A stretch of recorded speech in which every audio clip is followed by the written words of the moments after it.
Assalamualaikum warahmatullahi wabarakatuh.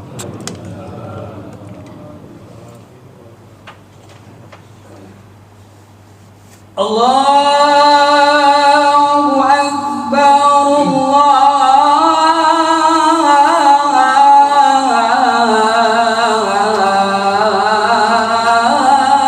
Akbar, Allahu Akbar, Allahu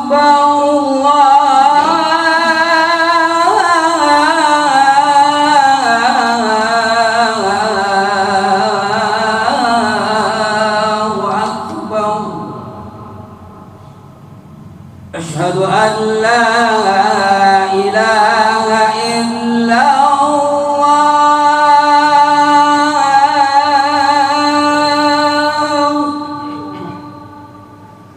Asyhadu an la ilaha illallah.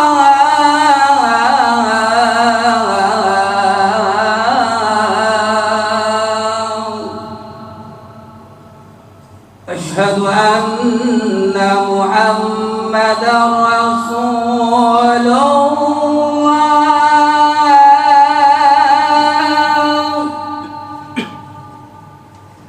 Asyhadu anna Muhammadar Rasulullah.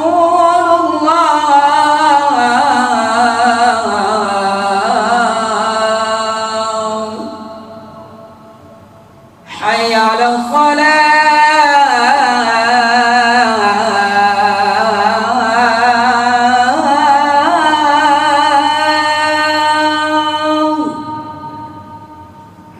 Hayya 'alas salah.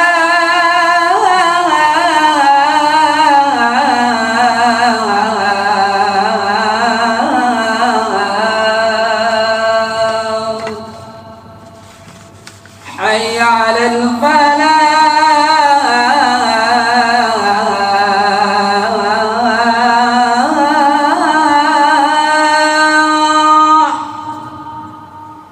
Hayya 'alal falah.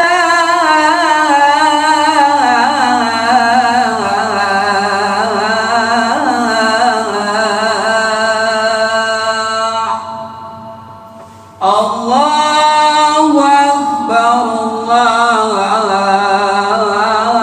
Allahu Akbar. La ilaha illallah.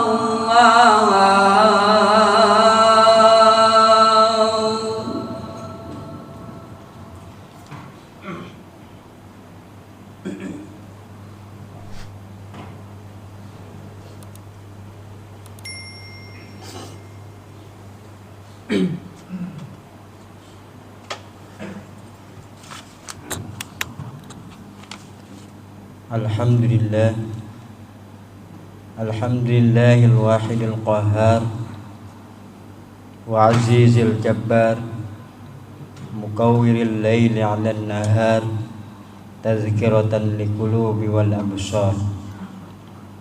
Asyhadu an la ilaha illallah wahdahu la syarika lah wa asyhadu anna sayyidana wa nabiyyana Muhammadan abduhu wa rasuluh sayyidul bashar. Allahumma salli ala sayyidina Muhammad wa ala alihi wa ashabihi ila yaumil mahsyar. Amma ba'd. Faya ayyuhal hadirun, usikum wa iyaya bitaqwallah, faqad fazal muttaqun. Ittaqullaha haqqa tuqatih wa la tamutunna illa wa antum muslimun. Ma'asyiral muslimin rahimakumullah.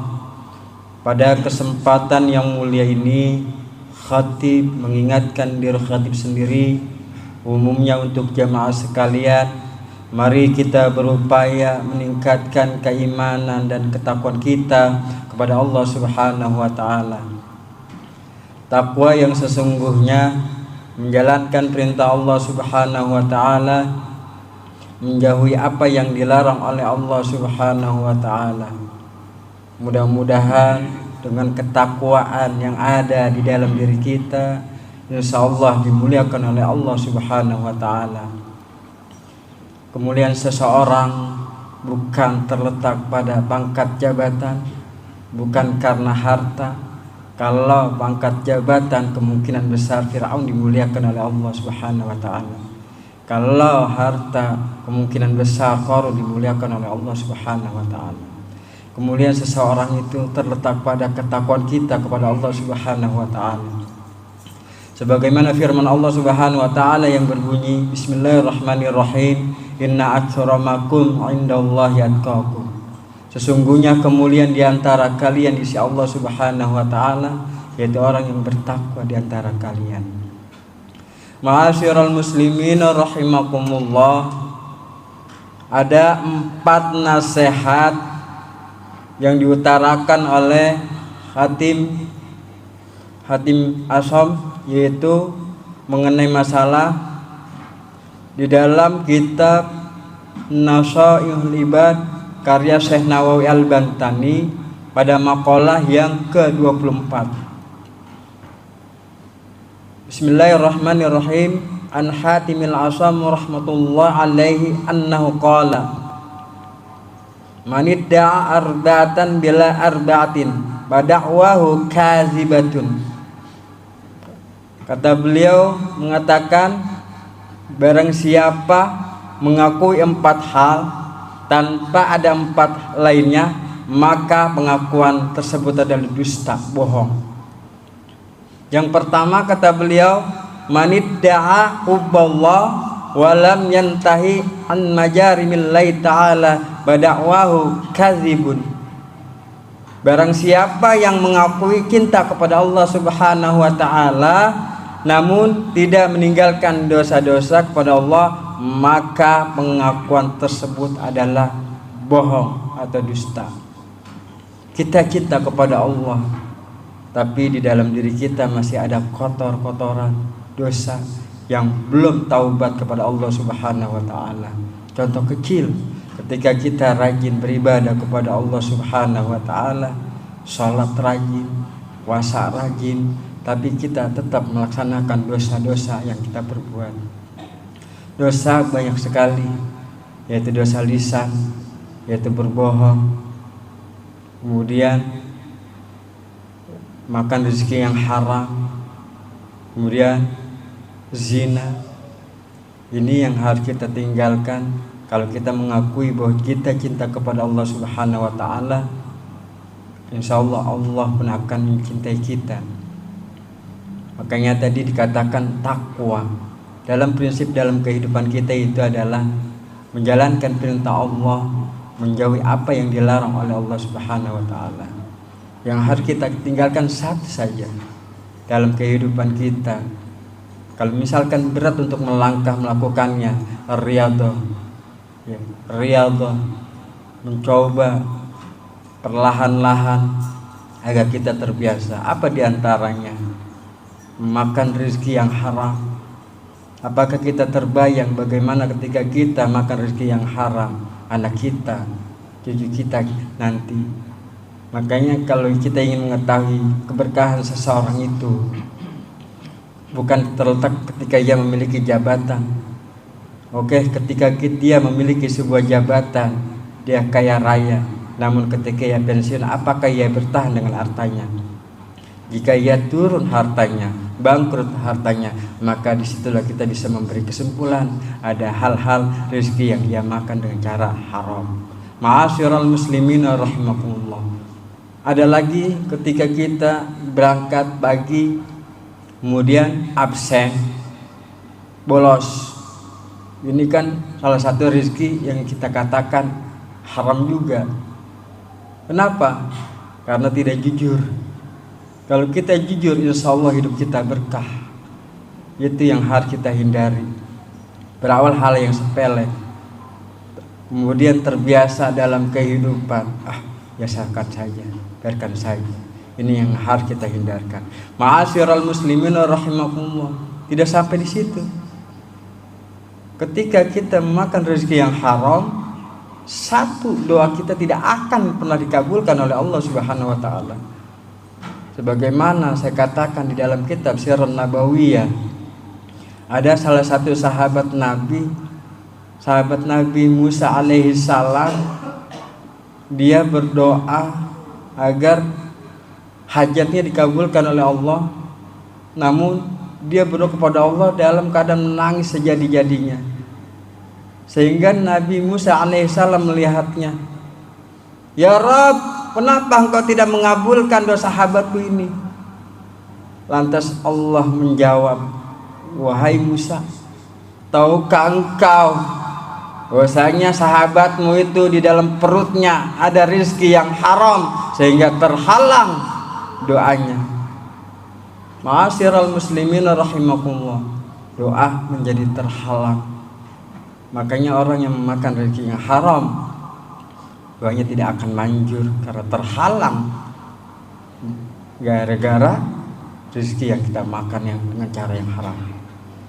Ma'asyiral muslimin rahimakumullah, yang kedua kata Hatim Al-Hasam, manidda'a uban Nabi sallallahu alaihi wasallam walam yukrimul fuqara wal masakin fada'wahu kazibun.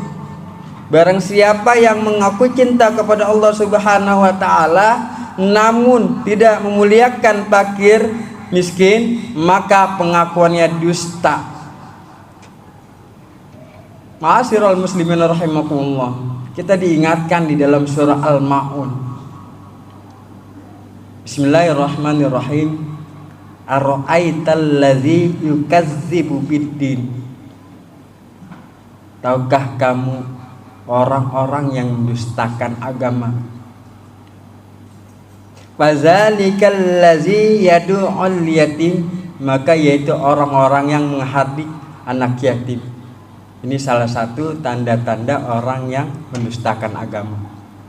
Yang kedua, wala yahuddu ala ta'amil miskin, dan tidak mendorong memberikan makan kepada orang-orang miskin.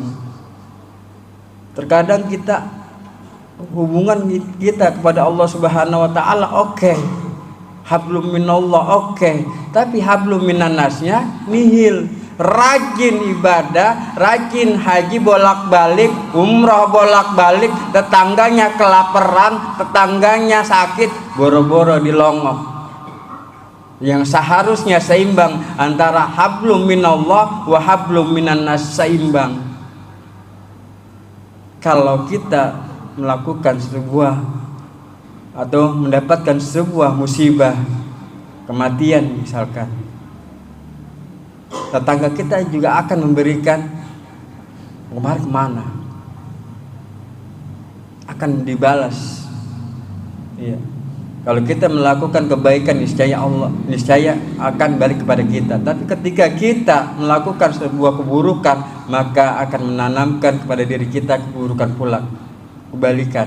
Ya.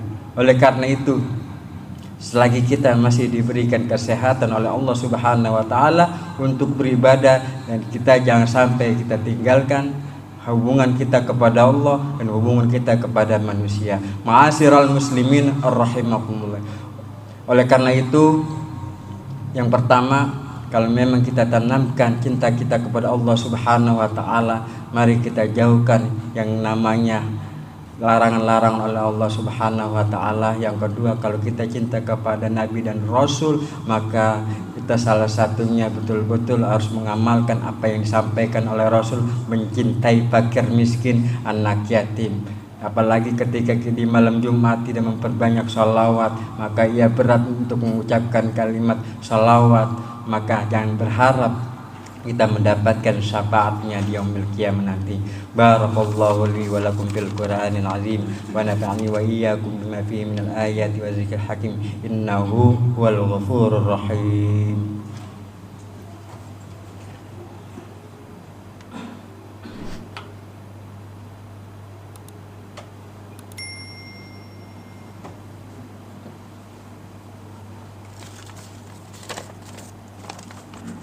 Alhamdulillah, alhamdulillahi amarana bil ittihadi wal i'tisami bihablillahil matin.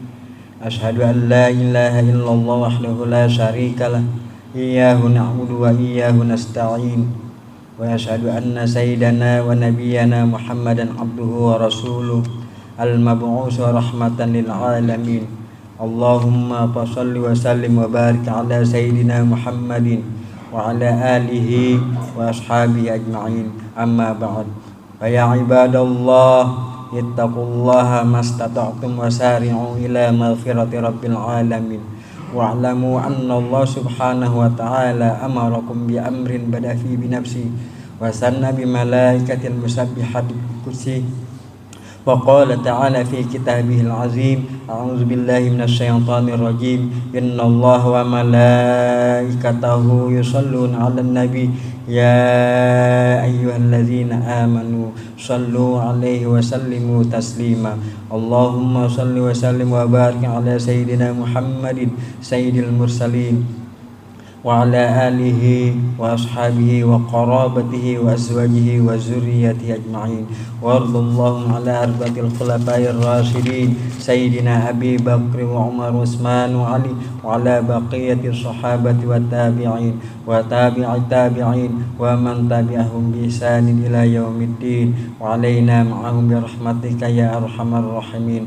اللهم اغفر للمؤمنين والمؤمنات والمسلمين والمسلمات الأحياء منهم والأموات، إنك سميع قريب مجيب الدعوات، يا قاضي الحاجات يا قاضي الحاجات ويا كافي المهمات. اللهم انصر إخواننا في فلسطين وارحمهم وثبت أقدامهم وفرج كروبهم واكتب لهم نصره والعزة. ربنا آتنا في الدنيا حسنة وفي الآخرة حسنة وقنا عذاب النار. عباد الله، إن الله يأمر بالعدل والإحسان وإيتاء ذي القربى وينهى عن الفحشاء والمنكر والبغي يعظكم لعلكم تذكرون. فاذكروا الله العظيم يذكركم واشكروا على نعمه يزدكم وادعوه يستجب لكم ولذكر الله أكبر. أقيموا الصلاة.